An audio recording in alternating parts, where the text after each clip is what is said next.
जय हिंद।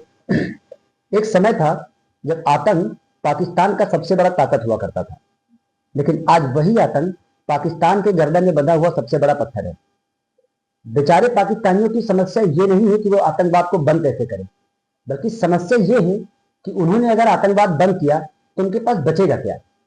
ना तो उनके पास कोई आइडिया है, ना ही उनके पास कोई इंडस्ट्री है, और ना ही उनकी कोई पहचान। हाँ, सिवाय गधे सप्लाई करने के। हाँ, पाकिस्तान ने आतंक को हथियार बनाया और उसको अपनी संस्कृति भी बना लिया। हम इस्लामिक दुनिया के लीडर हैं, ऐसा पाकिस्तान कहता है, लेकिन भीख मांगने के मामले में ये बताना भूल जाता है। पाकिस्तान लगभग आईएमएफ से हर साल लोन लेता है और ठीक से उसकी ईएमआई तक नहीं भर पाता है। बहुत जल्द पाकिस्तान केस स्टडीज का मटेरियल बनने वाला है कि कैसे एक देश ने आतंकवाद को पनाह दिया और अपने ही देश की नींव को खोखली करता गया, अपने ही देश के लोगों की जिंदगी को दांव पे लगा के।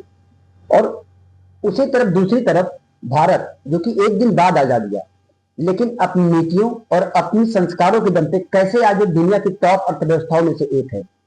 अब ह्यूमन नेचर है कि दोस्त अगर फेल हो जाए तो तकलीफ होती है, लेकिन अगर दोस्त टॉप कर जाए तो ज्यादा दुख होता है। सबसे बड़ी बेइज्जती तब होती है जब जीतने वाला आपको याद ही न रखे। पाकिस्तान ने 1947-1948 में लड़ाके भेजे और पीओके बना। निर्णायक जीत भारत की रही। 1965 में जिब्राल्टर ऑपरेशन चलाया और उसके थ्रू घुसपैठ करने की कोशिश की। भारत ने लाहौर तक घुस के मारा। 1971 में 13 दिन में 93,000 सैनिकों ने आत्मसमर्पण किया और बांग्लादेश बना। 1999 में कारगिल में एलओसी पर चोरी से कब्जा करने की कोशिश की और भारत ने खदेड़ कर मारा। 2016 में घुस कर मारा, एलओसी पार किया। 2019 में एलओसी पार कर पहली बार 1971 के बाद हवाई हमला किया।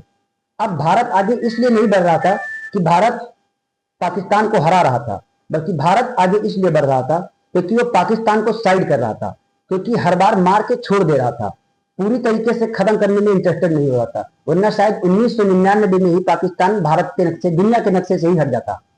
भारत अब लड़ता नहीं, भारत अब इग्नोर करता है। और यकीन मानिए, सबसे बड़ी बेइज्जती तब होता है जब आदमी को इग्नोर किया जाए। पड़ोसी झगड़ा कर रहे हो और आप अपना घर बना रहे हो, सबसे बड़ी जीत उसी टाइम होती है। पाकिस्तान हर बार लात खाने के बाद हर बार ये कहता है कि वो जीता था। अपने बच्चों को वो यही सिखाता है कि हम जीते थे। लेकिन सोचिए कि अगर इसको जीतना कहते हैं तो फिर हार कैसा होता होगा, ये आप कमेंट करके बताइए। जय हिंद।